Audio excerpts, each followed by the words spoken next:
Good morning, everybody, and welcome to today's presentation. Happy Veterans Day to all of you out there who are veterans, and thank you for your service.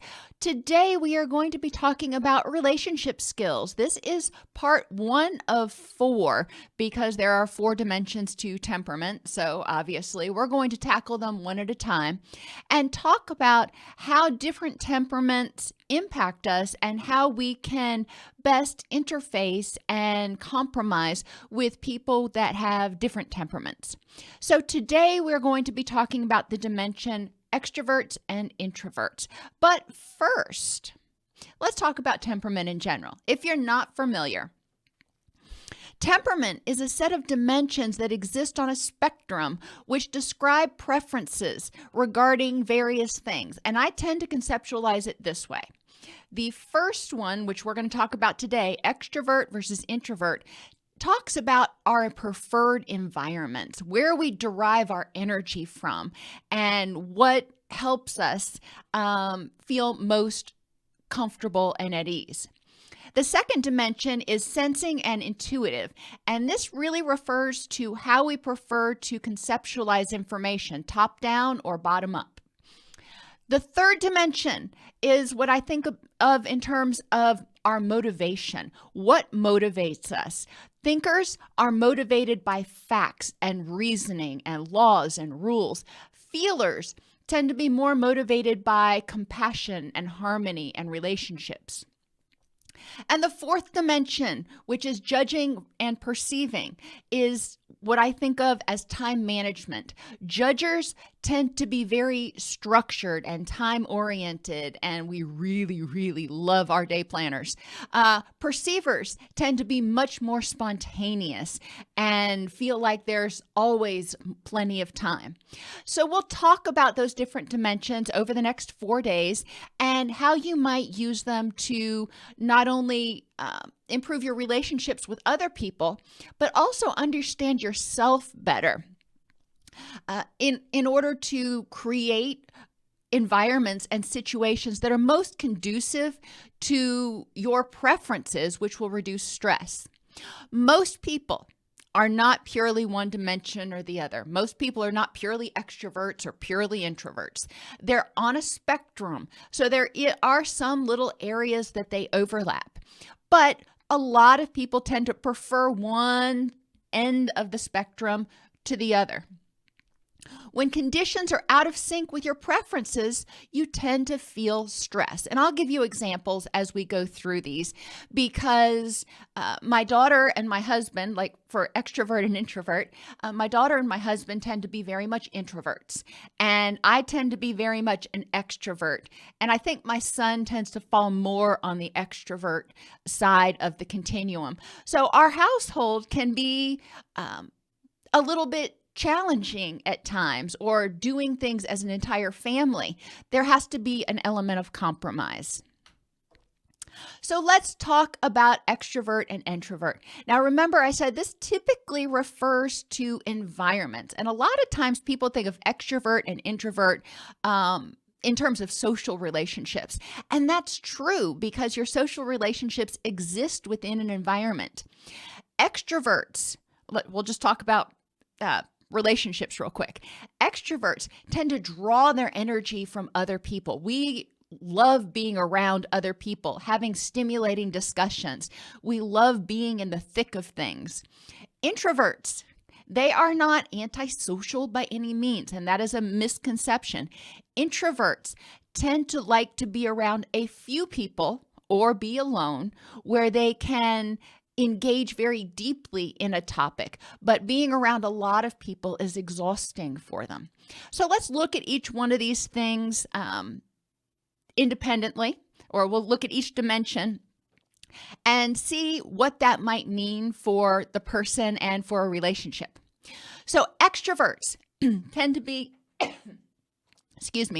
expansive and less passionate about things. They want to know a little bit about everything. They just suck up knowledge. They love learning. They love trying to figure out things. They get excited by everything but not just completely focused on one thing, which is great. You have to have people that like to survey life instead of doing the deep dive.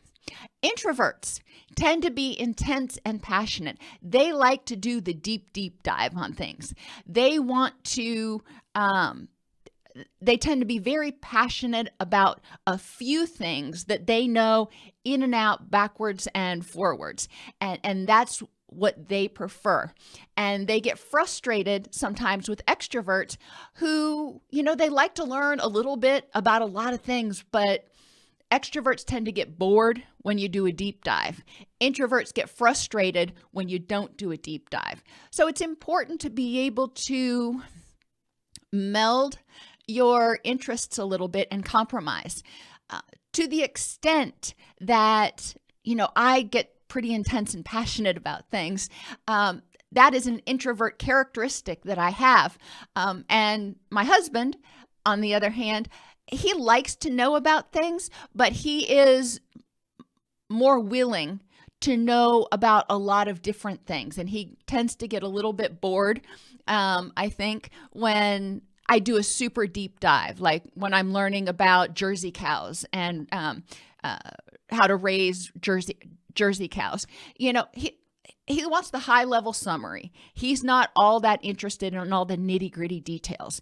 So it's important for me to recognize that and be sensitive to that. But it's also important for me as an individual, because that's a characteristic that is, one of my dominant ones, to know that I need to have relationships with people who are also intense and passionate and really like doing those deep dives. That helps me feel understood, and I draw energy from passionate discussions. Extroverts are very easy to get to know. Typically, they like to talk, and I like to talk. I told you I am primarily an extrovert.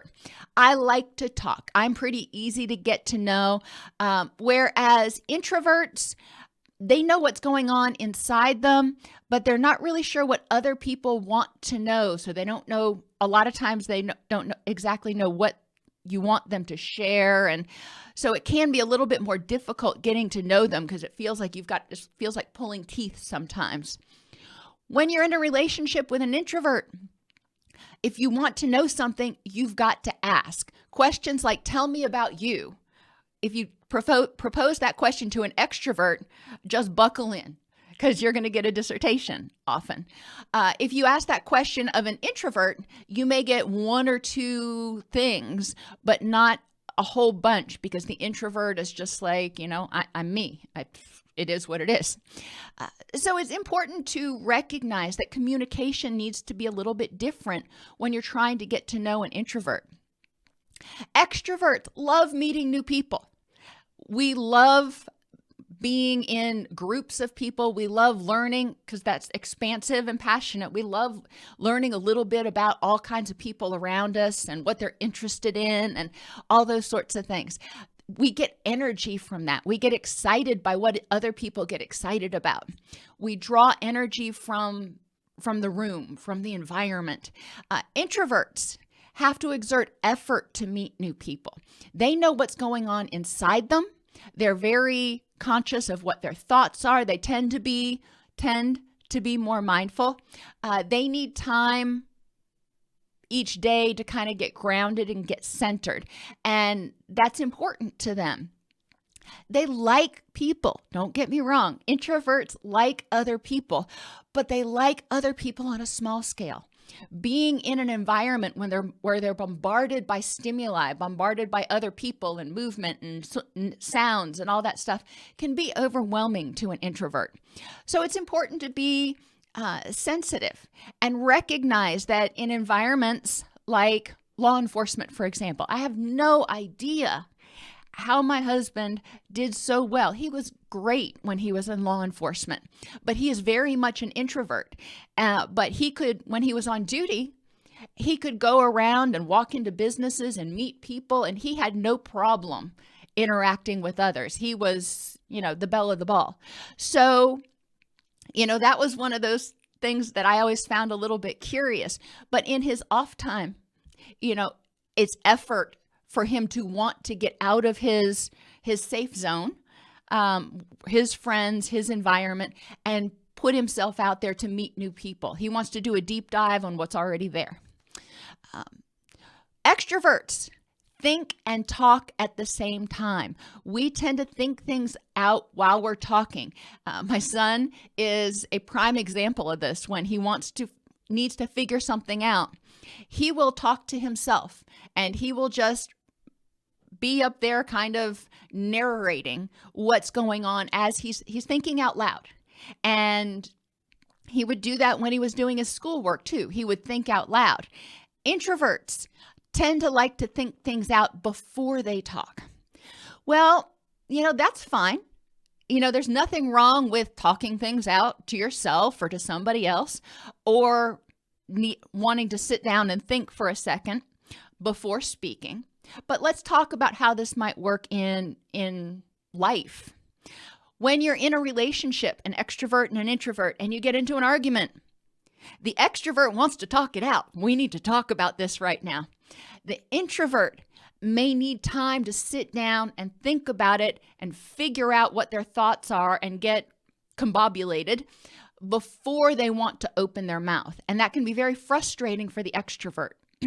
What I find when I work with couples that are like this is that it's important for the introvert to say, I care about this issue.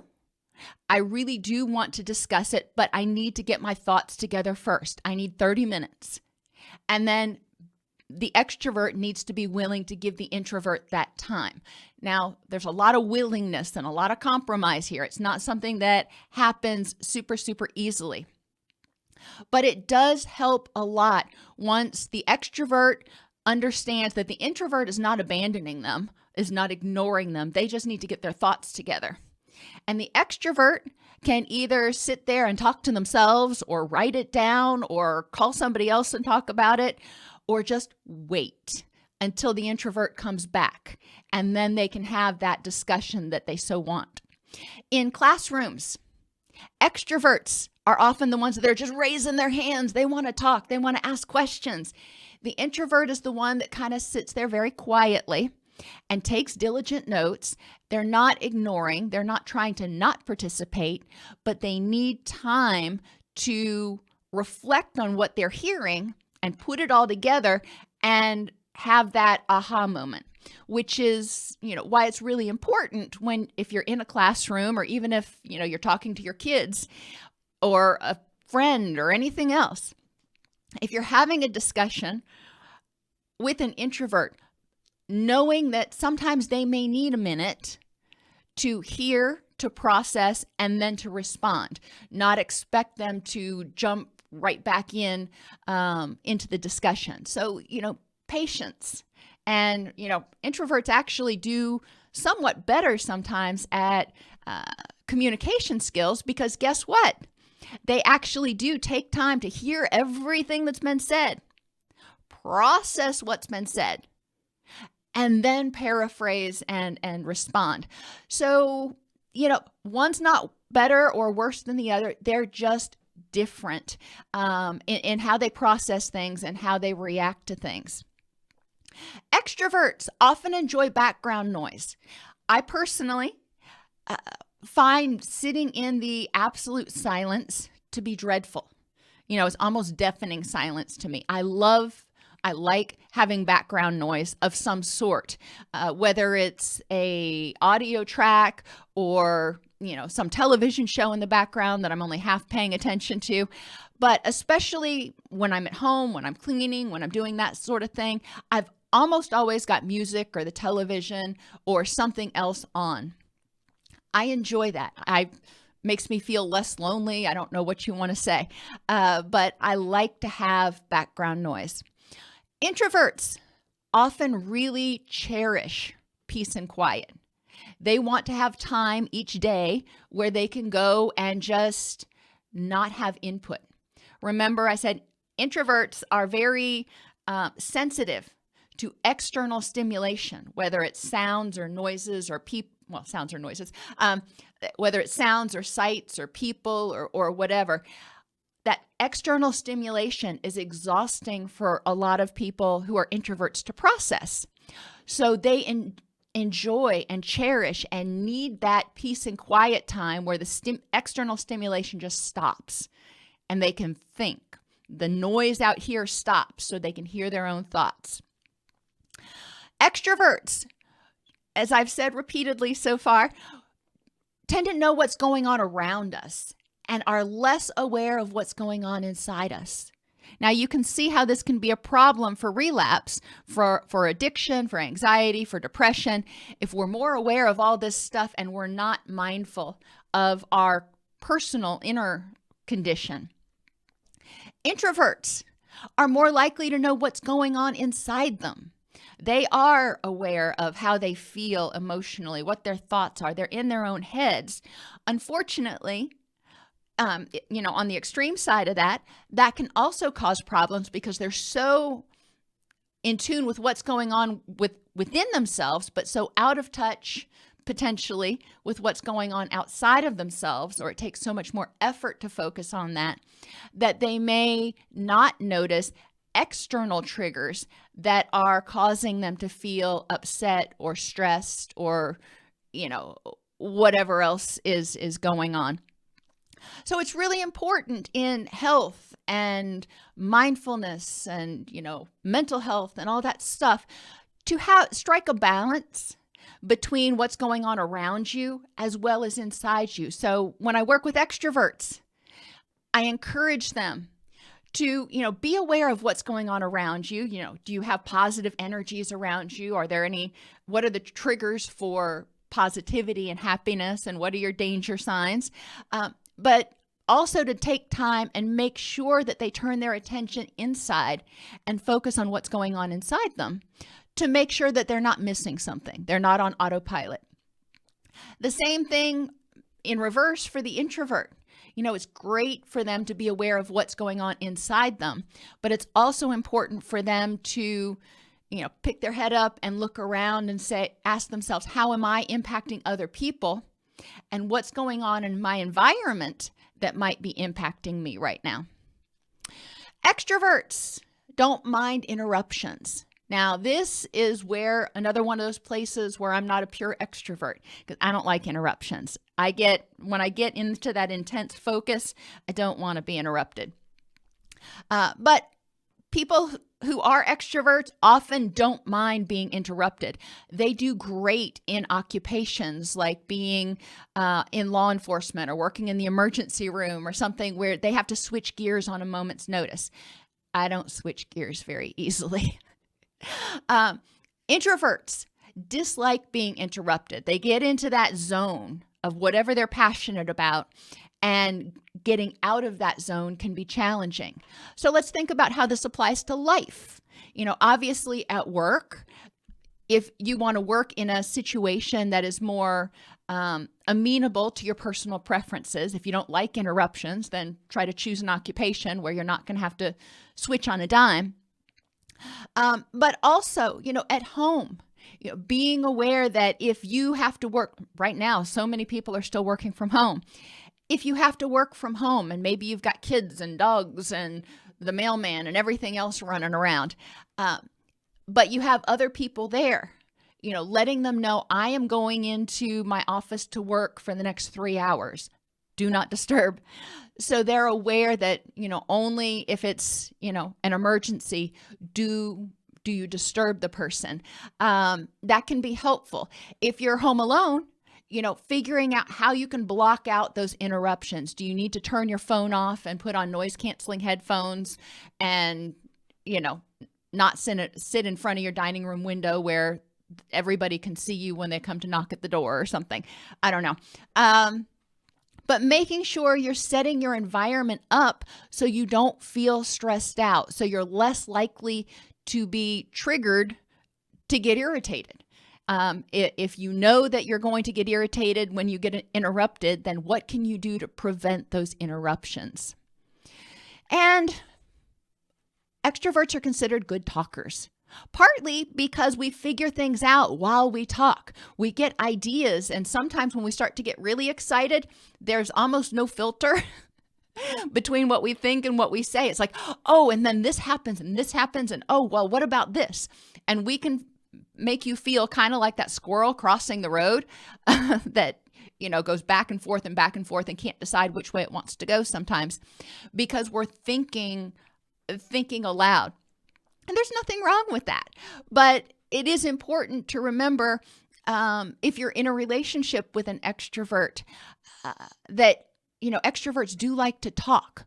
So if you're an introvert, it's important to understand that is a need we have because we draw energy from stimulating intellectual discussions from and sometimes just from talking because we're getting those cognitive juices flowing.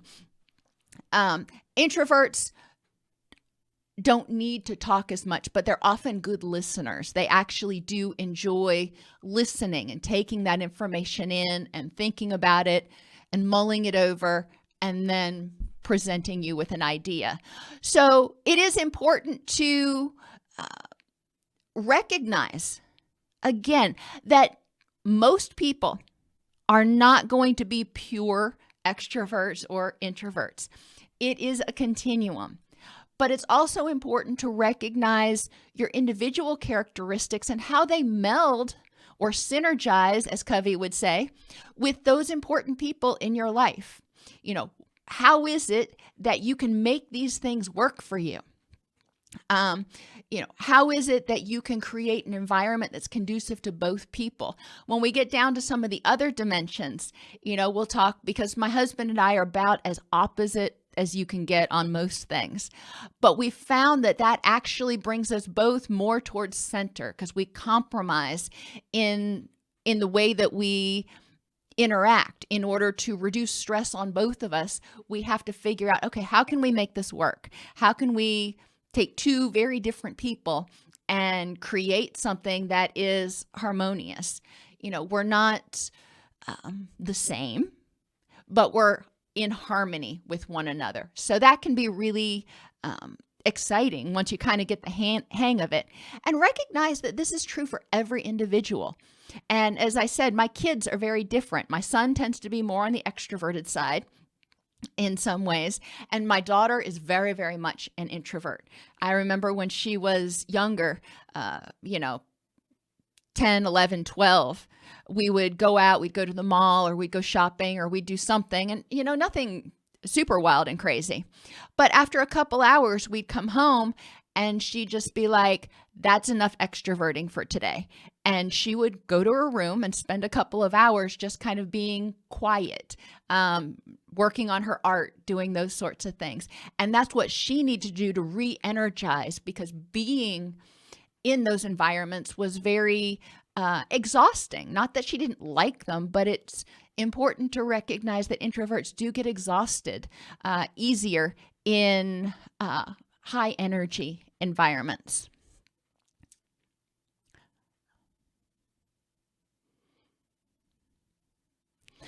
As I said earlier also, and if you have questions, please feel free to ask or put them out there.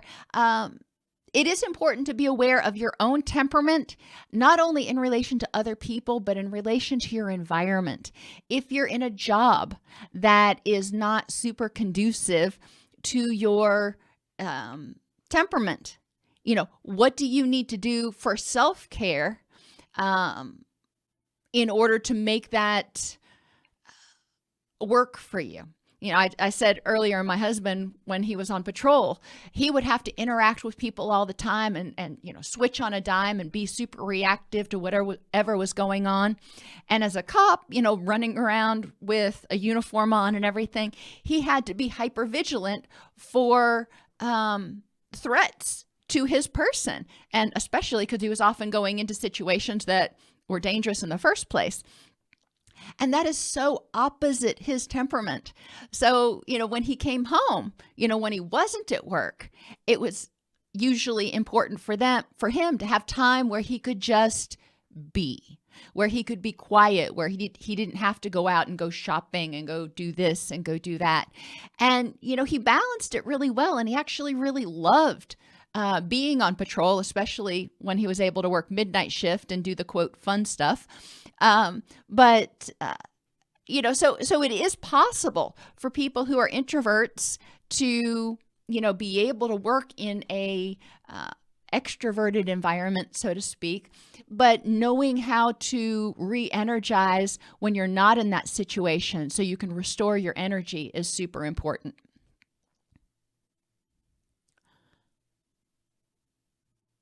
Alrighty, everybody. I know it's a holiday. I do thank you for being here on a holiday. Tomorrow, we're going to be talking about sensing versus intuitive. And that's really how people handle or process information, whether it's detail oriented or broad strokes, whether it's bottom up or top down. And that makes a big difference in terms of a lot of things. I mean, for example, when you're thinking about buying a house, a lot of people think about buying a house or where to live. The broad strokes person is going to think about certain things first, and the details person is probably going to think about other things first. But all of the things that are being thought about are important. So you bring both ideas together and you figure out what's truly important. So, on that note, y'all have a great day. Try to stay warm wherever you're at if it's getting cold, but definitely spend some time today taking time out to focus on what is going right.